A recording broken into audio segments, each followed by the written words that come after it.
আমার চ্যানেলের প্রথম get ready with me video, সেটাই ভাবলাম তোমাদের সাথে একটু শেয়ার করে নিই। তো দেখো, প্রথমে আমি একটা চিকেন কারি সালোয়ার পরে নিয়েছিলাম, কারণ এটা ছিল আমার একটা দুপুরের অনুষ্ঠান। তো ভীষণ গরম, সেই কারণে একটা হোয়াইট কালার প্রেফার করলাম। প্রথমেই বলে রাখি, আমি মেকআপে কিন্তু ভীষণ অপটু, তাই যদি কিছু ভুল ত্রুটি করে থাকি আমাকে ক্ষমা করে দিও। প্রথমে ফিটমি ফাউন্ডেশন দিয়ে মুখটাতে অ্যাপ্লাই করলাম এবং তারপর ফিটমি পাউডার দিয়ে মুখটাকে একটু পাফ করে নিলাম। আর আমি একদম হালকা মেকআপ পছন্দ করি, যেহেতু মেকআপ ভালো পারি না তাই করার চেষ্টাও করি না।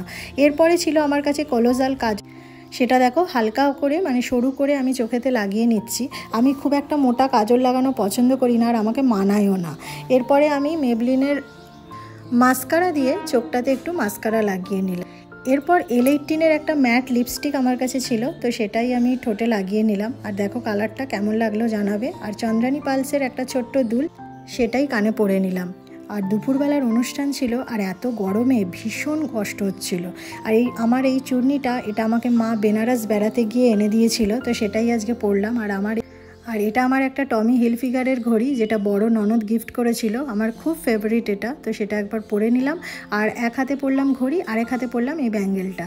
তো দেখো কেমন লাগছে অবশ্যই জানাবে কিন্তু। আর জানো তো, প্রত্যেকটা অনুষ্ঠানে আমি এই চুলটাকে নিয়ে ফ্যাসাদে পড়ে যাই, কারণ আমি চুলের কিচ্ছু ডিজাইন আমার মাথায় আসে না।